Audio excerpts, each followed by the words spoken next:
Saya angkat kisah perdebatan antara seorang syekh di Damaskus dengan seorang pastor. Pastor ini berarti dari Katolik, ya. Kalau Protestan berarti pendeta. Pastor ini naik di podium debat besar-besaran antara Kristen sama Islam waktu itu di auditorium yang dihadiri ribuan orang di kota Damaskus di Syria. Pastornya naik duluan di atas podium, syekhnya nunggu di depan, di bawah. Kata pastor, kalian umat Islam ini melarang pengikut kalian untuk menyembah berhala, nggak boleh sembah berhala, nggak boleh sembah pohon, nggak boleh sembah patung, nggak boleh sembah berhala yang dianggap tidak hidup oleh mata manusia, anggaplah batu-batu. Sementara kalian semuanya menyembah berhala, kata pastornya. Buktinya kalian semua sujud menghadap Ka'bah. Ka'bah itu kan juga batu. Apa bedanya dengan patung yang dibuat? Kalau patung ini singa, itu kan rumah, tapi sama saja batu. Ini disujudin nggak boleh, tapi itu kok sujud boleh. Ini nggak boleh meminta menghadap kepadanya, ini kok bisa menghadap kepadanya, gitu kan? Sama aja berarti kalian sembah berhala. Ini kalau orang belum paham pasti mengatakan benar. Ini tuh. Nanti akan ada jawabannya. Yang kedua, kalian mengharamkan babi. Alasannya mengharamkan babi salah satunya karena babi makan kotoran. Memang salah satu penyebab. Kalau dalam fikih kita, dalam hukum fikih disebutkan babi diharamkan, hikmahnya karena babi suka makan kotoran. Bahkan kotoran dia sendiri, kotoran manusia.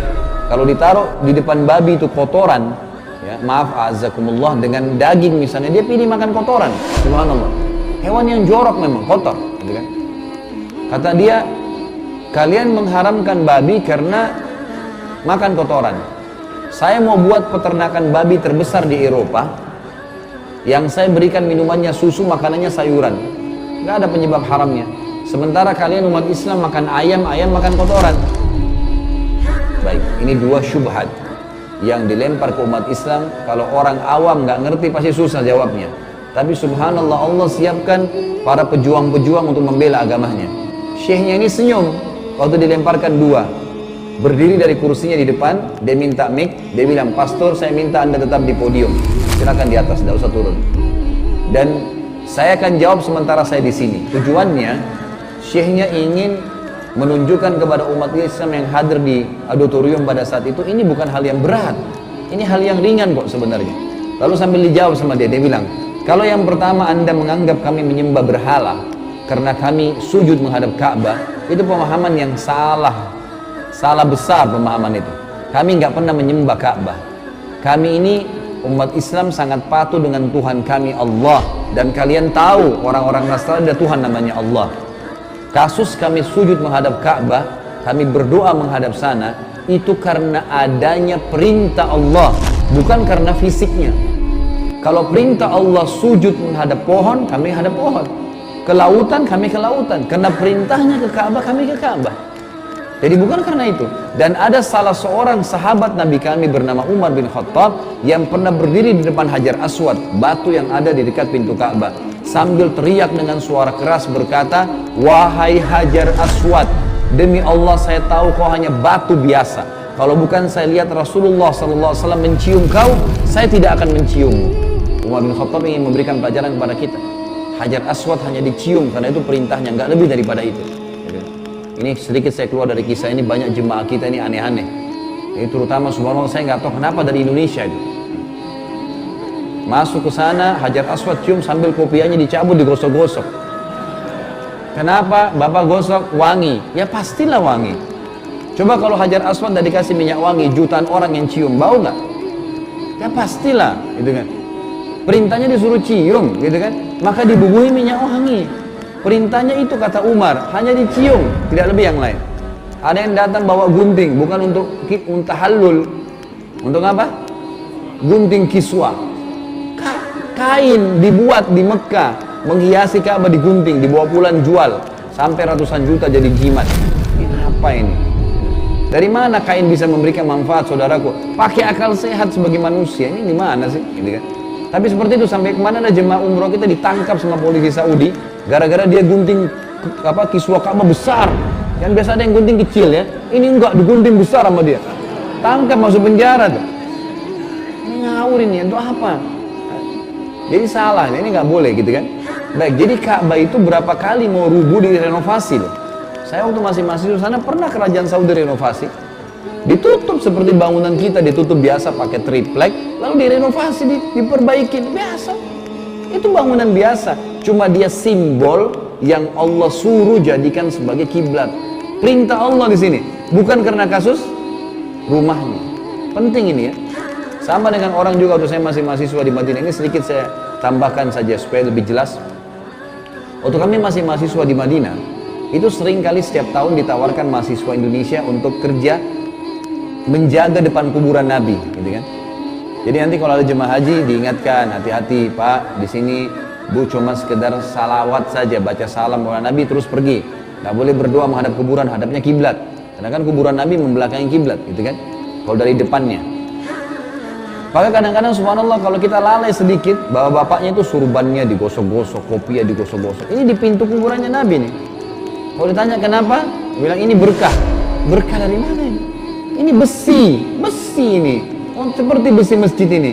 Untuk memperindah, tutup supaya orang tidak sembarangan masuk. Itu saja. Bukan di situ berkah. Berkah itu menjalankan sunnah Nabi, perintah Nabi, iya. Kenapa keluar dari fitrah itu? Ada yang lebih parah, nyurat ke Nabi. Loh iya.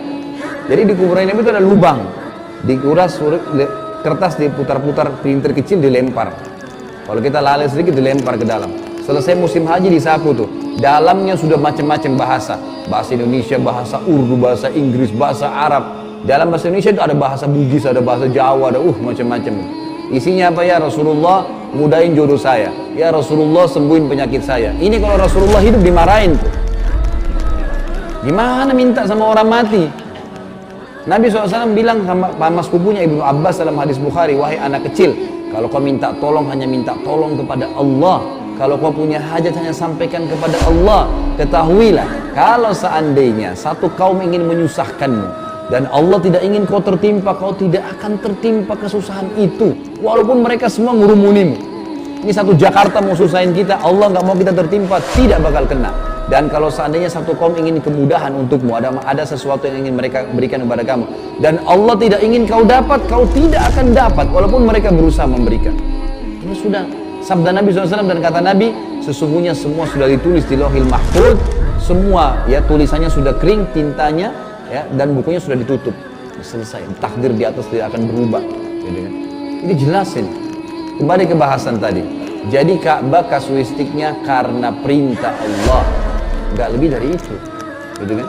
Jadi jangan kaget kenapa Ka'bah direnovasi ya, memang direnovasi, kalau nggak rubuh, gitu kan? Yang kedua, ternyata syekhnya ini kan kembali pada syekh tadi. Syekhnya ini rupanya mengikuti perkembangan teknologi, ilmu pengetahuan, maksud saya perkembangan ilmu pengetahuan yang dihubungkan dengan agama. Jadi ternyata penelitian terakhir itu, daging hewan yang dikonsumsi oleh manusia itu bisa mentransfer sifatnya hewan itu. Itu penelitian yang terakhir. Maka ternyata adanya larangan-larangan dalam Islam untuk memakan hewan-hewan yang buas, yang bertaring. Itu bisa mentransfer sifatnya. Dan babi ini ternyata selain makan kotoran, selain punya cacing pita dan beragam macam masalah dalam hidupnya, gitu kan? Itu Allah Subhanahu wa taala juga memberikan kejelasan kepada kita tentang karakter. Ada sifat buruknya. Dan itu berbahaya. Syekhnya tunjukkan kepada kita, dia bilang pada panitia, tolong panitia datangkan 3 ekor babi dan 3 ekor ayam.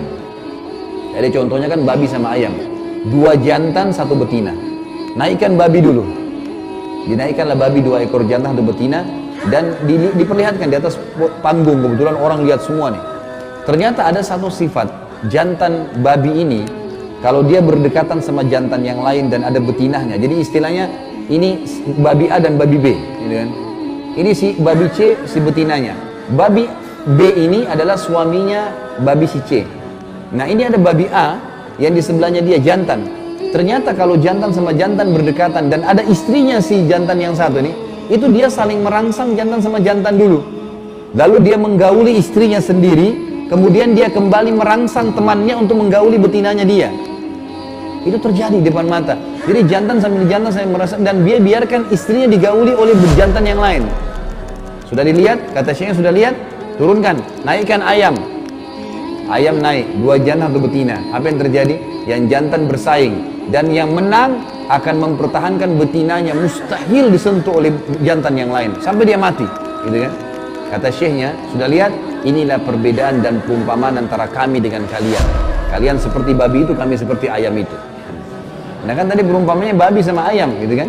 Artinya kita dalam Islam punya mahram, istri kita nggak boleh sembarangan orang lihat, saudari, ibu, ya nggak boleh. Mau datang nikah, kalau misalnya anak atau ibu kita dia datang lamar, ada syaratnya, peraturannya, harus ada mahar, ada kalimat akad, ada saksi, ada wali, baru bisa. Itu pun cuma dia sendiri, nggak boleh orang lain, nggak boleh satu perempuan dikeroyokin, nggak boleh. Nggak ada monoandri dalam Islam, gitu kan? Tidak ada, dilarang. Poliandri maksud saya, tidak ada poliandri. Yang ada poligami, tapi poliandri nggak ada, itu kan dilarang dalam Islam. Jadi kita lihat di sini bagaimana syekhnya memberikan gambaran. Ini kalau kita faham, teman-teman sekalian, ternyata Allah Azza wa Jalla mengharamkan sesuatu dan memerintahkan sesuatu pasti baik buat kita, maka kita akan luar biasa.